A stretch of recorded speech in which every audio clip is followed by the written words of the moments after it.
Hey guys, I'm Dave and welcome to the Trull Gallery. Today, we're going to make a Murphy bed.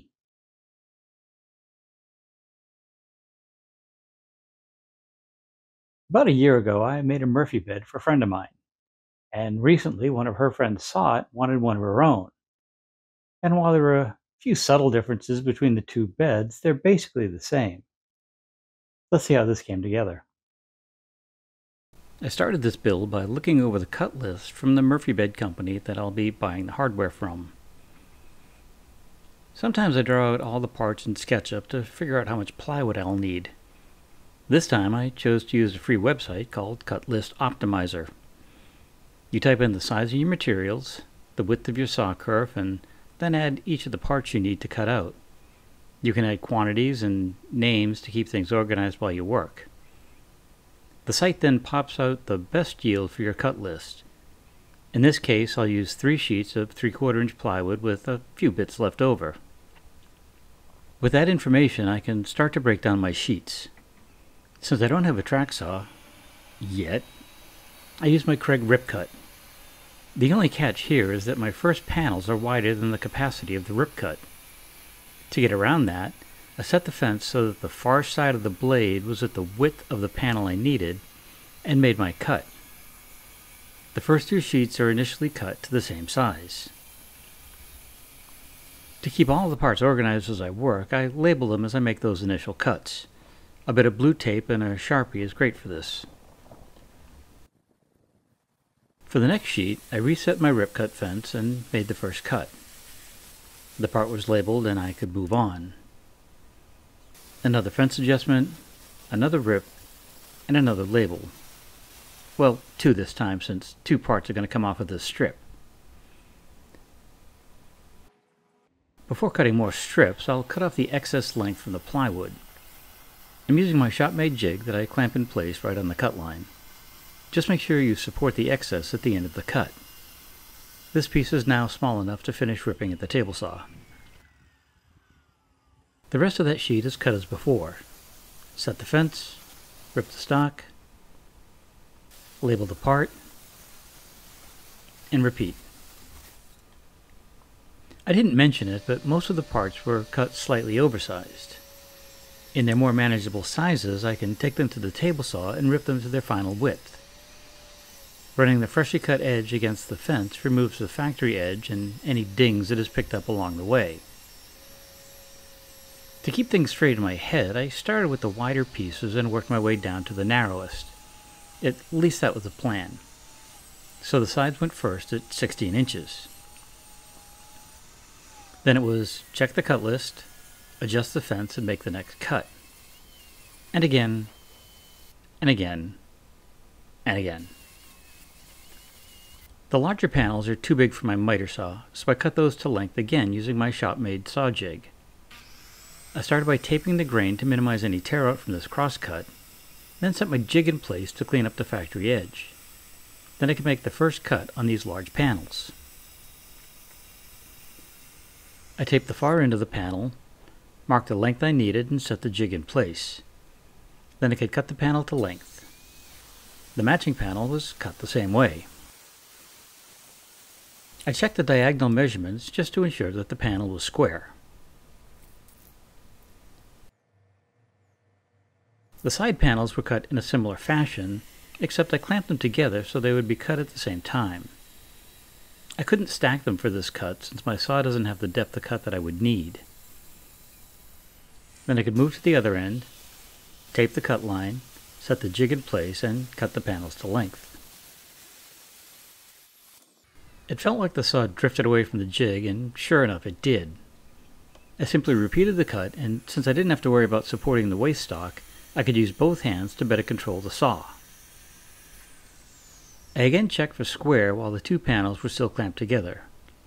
My diagonals were within a 1/16 of an inch over 8 feet, and that's close enough for me. With all the plywood parts cut, it's time to edge band them. I've gotten tired of iron-on edge banding that's either too thin or has poor adhesion, so I went back to using Fast Cap's peel and stick edge banding. It's a bit more expensive, but it's a much higher quality than I've been able to find lately. The plans tell you which parts need banding and on what edges. I started by cutting the strips I needed for each piece, leaving them a few inches longer than the board. After making sure the edge is clean, I peel off the backing strip and center the edge banding on the ply. I work my way down the length to make sure that I am overlapping both faces as I go. 7/8 inch wide edge banding gives you a little wiggle room on 3/4 inch plywood.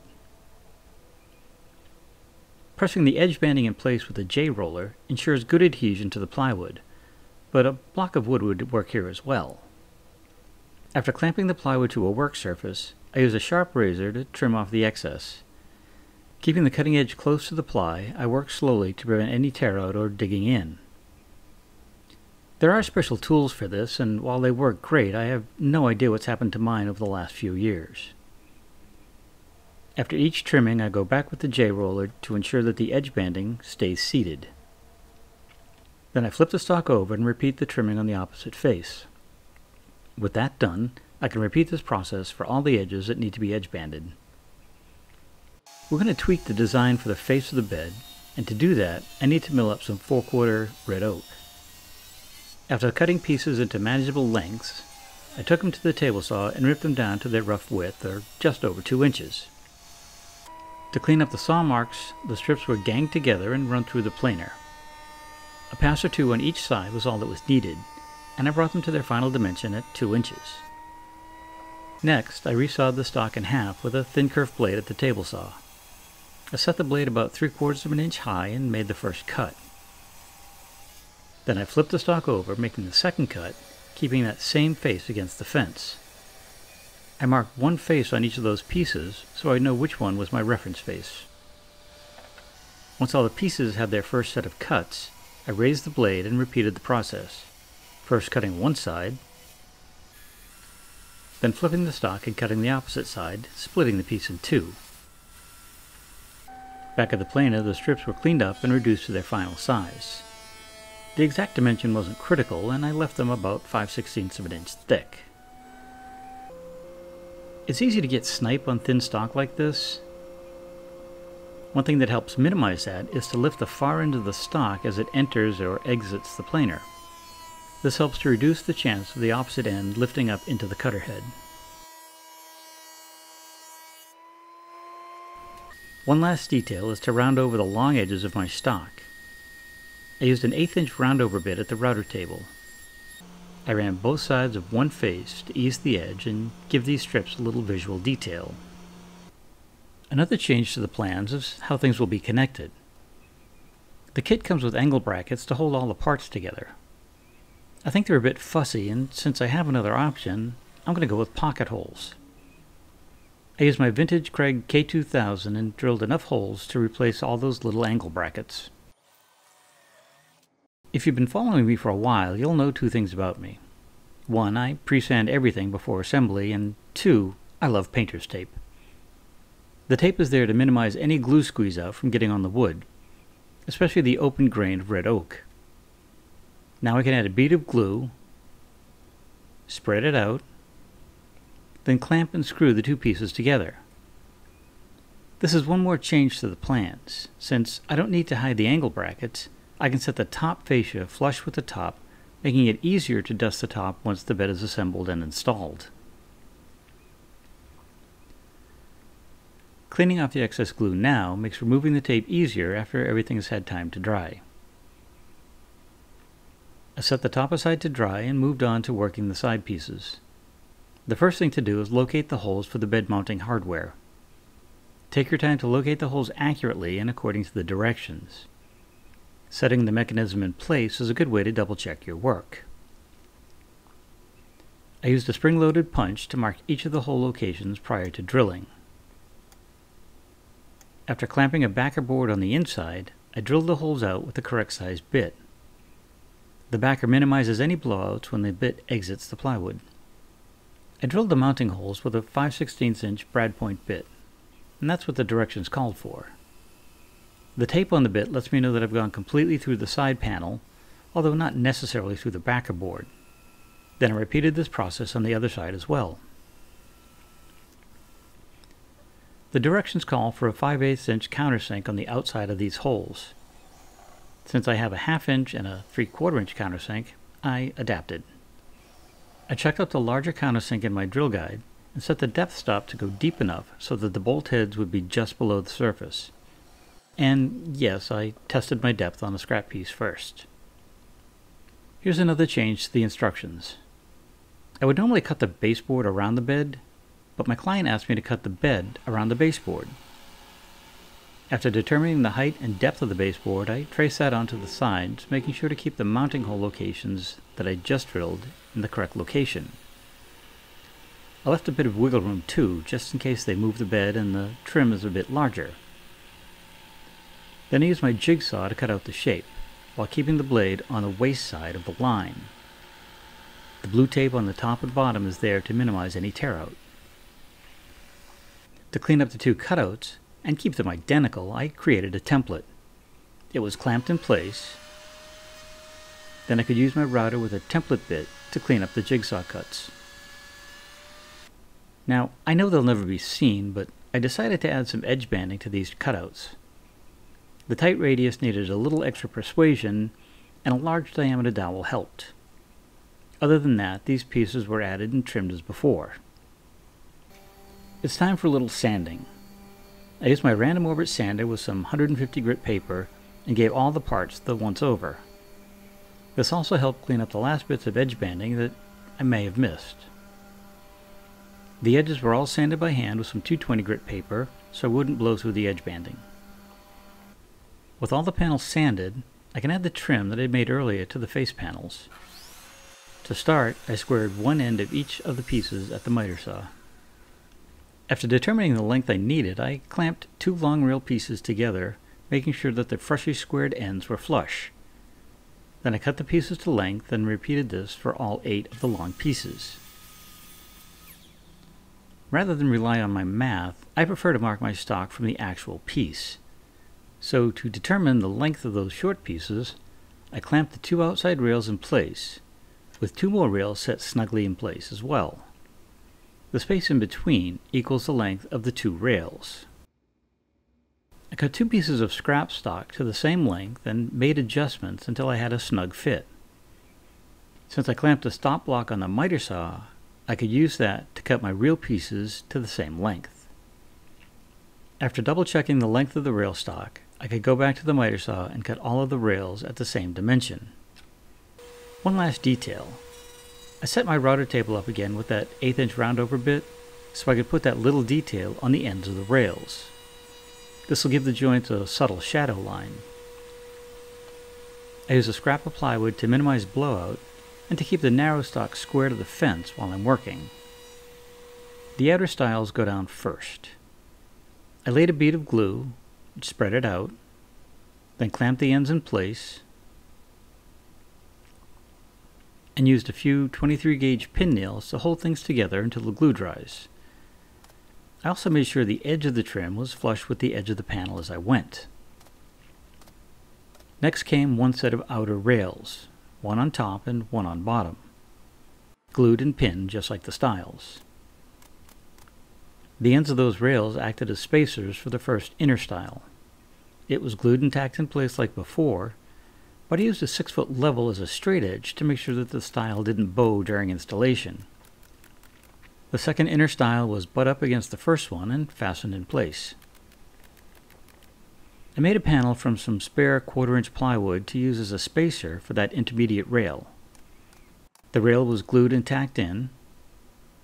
Then the matching rail on the other side was added as well. Then I repeated the entire process for the second panel.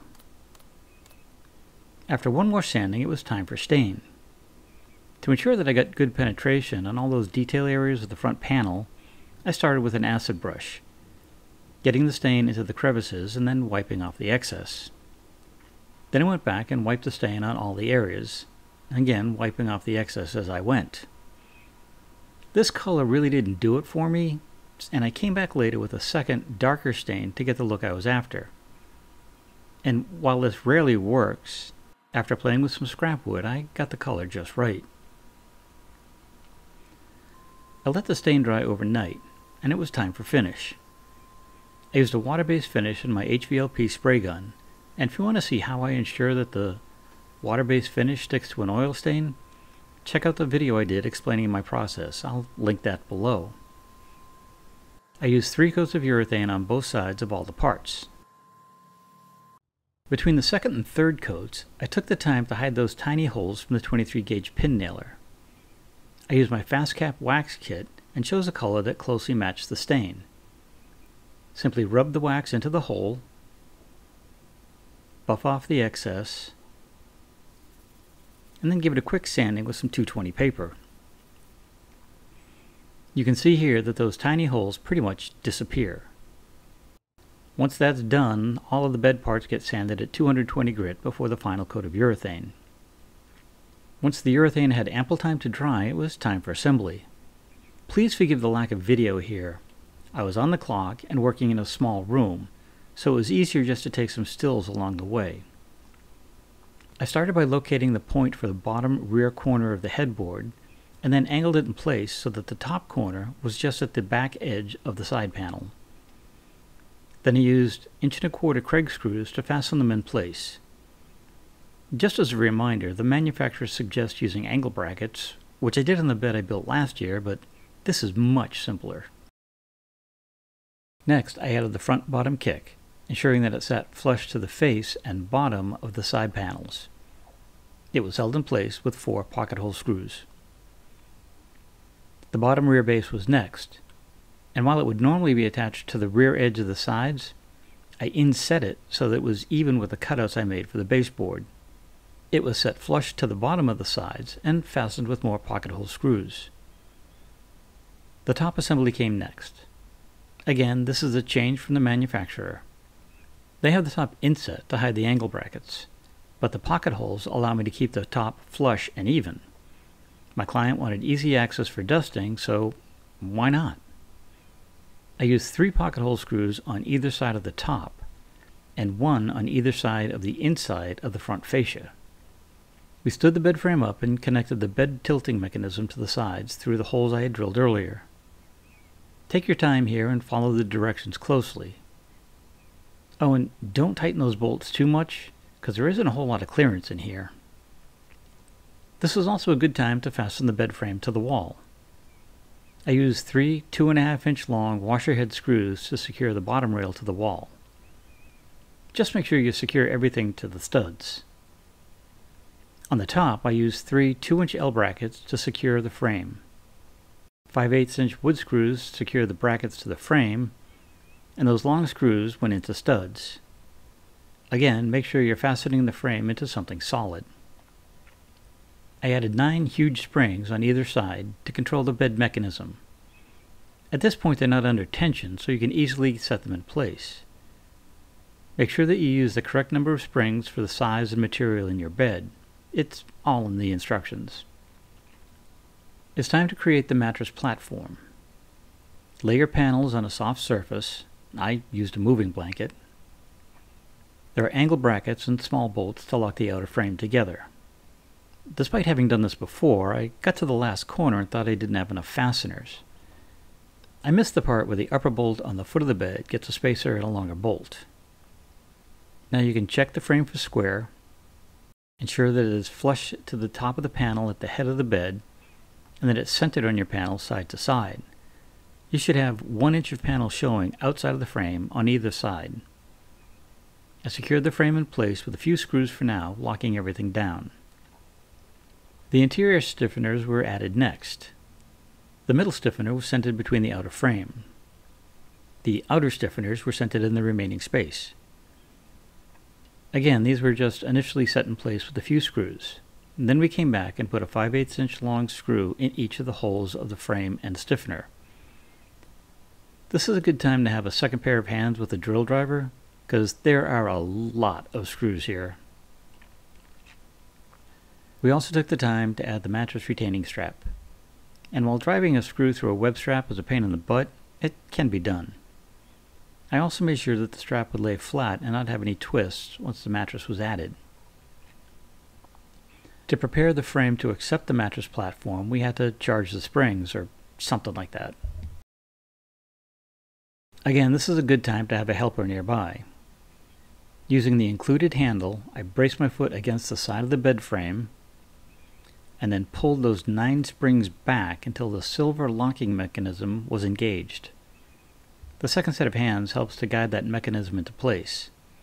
And this should all be done with a great deal of caution. Those springs are storing a lot of energy. After adding 2 different bolts on either side of the steel platform frame, it was time to hoist the frame onto the spring mechanism. The first bed I did, I assembled this with 2 people. Trust me when I say 3 people makes life so much easier. I also apologize for no footage here, but 3 guys, a queen-size platform, and a tripod in a small room just wasn't happening. Just follow the directions of what bolt goes in what hole, lift carefully, and guide the outermost bolt into that U at the top of the spring-loaded arm. Once the platform is in place, you can add the last bolt about halfway down the arm. It's tricky to line up, and it may take a little wiggling of the platform, but once it's in place and the bolts are tightened, the scary part is over. Now you can just pull down on the foot of the bed until the locking mechanisms release, and you can either fully open or close the bed. The last few steps are to add the fold-up legs at the foot and the handles if you choose. The legs bolt to the frame, and when folded up, they help hold the mattress in place. While handles aren't necessary, they do make it a lot easier to pull down the mattress. My friends hadn't ordered their mattress yet, so it made it hard to get any photos with the bed down. It doesn't seem like it, but the weight of the mattress evens out the force of those springs. So without the mattress in place, the bed just wants to fold right up. A project like this can seem overwhelming, but taken in steps, it's not that bad. From plywood to urethane, I had about 28 hours. And the actual installation took another 5 or 6 with a little help from a friend or 2 along the way. Most of the time, that room can be used for most anything because the bed only takes up about 16 inches of floor space. But when guests arrive, the bed can be folded down and it's ready to go. I'd love to hear your thoughts on this video. Was there something I could have done differently, easier, smarter, more efficiently? Drop them in the comments below. And speaking of down below, if you look at the description of the video, you'll see a lot of links to the tools and materials I've used. And while some of them have affiliate links that help support the channel, some of them are there just for informational purposes. If you enjoyed this video, maybe give us a thumbs up and share it with friends. If you haven't already, maybe it's time to hit that subscribe button and the little bell so you get notified each time I put out a new video. As usual, I don't have a clue what's coming up next, but it should be something interesting. So until then, have a great day, stay safe, and we'll see you soon.